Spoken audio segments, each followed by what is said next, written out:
Hi friends, ఎలా ఉన్నారు? ఈరోజు మనం ఈ వీడియోలో నెట్ఫ్లిక్స్లో విడుదలైన ఫ్రాంకెన్‌స్టైన్ సినిమా గురించి మాట్లాడుకుందాం. ఇది ఒక ఫ్యాంటసీ, సైన్స్ ఫిక్షన్ ఇంకా డ్రామా కలిసిన సినిమా. ఈ సినిమా తెలుగులో కూడా ఉంది.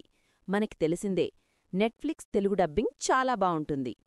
ఇంకా సినిమా విషయానికి వస్తే, ఈ వీకెండ్లో ఒక మంచి మూవీ చూడాలనుకుంటే నేనీ సినిమాని తప్పకుండా రికమెండ్ చేస్తాను. ఈ మూవీని మేరీ షెల్లీ రాసిన ఫ్రాంకెన్‌స్టైన్ అనే నవల ఆధారంగా తీశారు.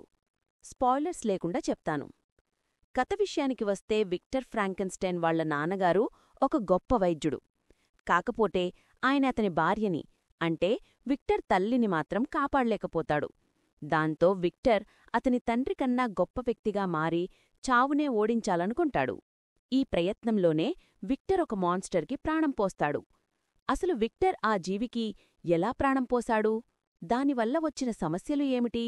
చివరికి చావుని జయించాలని ప్రయత్నించిన విక్టర్ ఏమయ్యాడు అనేదే మిగతా స్టోరీ.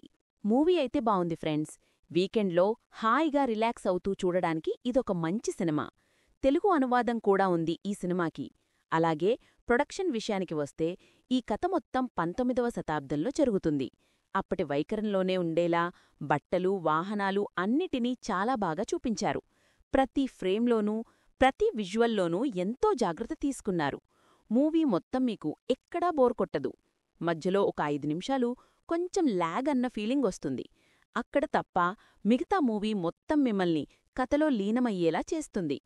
విక్టర్ ఫ్రాంకెన్‌స్టైన్గా ఆస్కర్ ఐజాక్ చాలా బాగా నటించారు. అతనితో పాటు ఎలిజబెత్గా నటించిన మియా గాత్ కూడా చాలా మంచి ప్రదర్శన ఇచ్చారు. సినిమా మొదటి భాగంలో వీరిద్దరి గురించే ఎక్కువగా ఉంటుంది. రెండో భాగంలో మాన్స్టర్ గురించి ఉంటుంది. అంతేకాదు, మాన్స్టర్గా నటించిన జేకబ్ ఎలార్డీ యొక్క నటన కూడా మిమ్మల్ని బాగా ఆకట్టుకుంటుంది.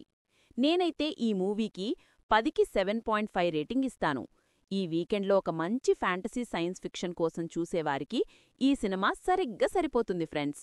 Okay, that's it for today's video.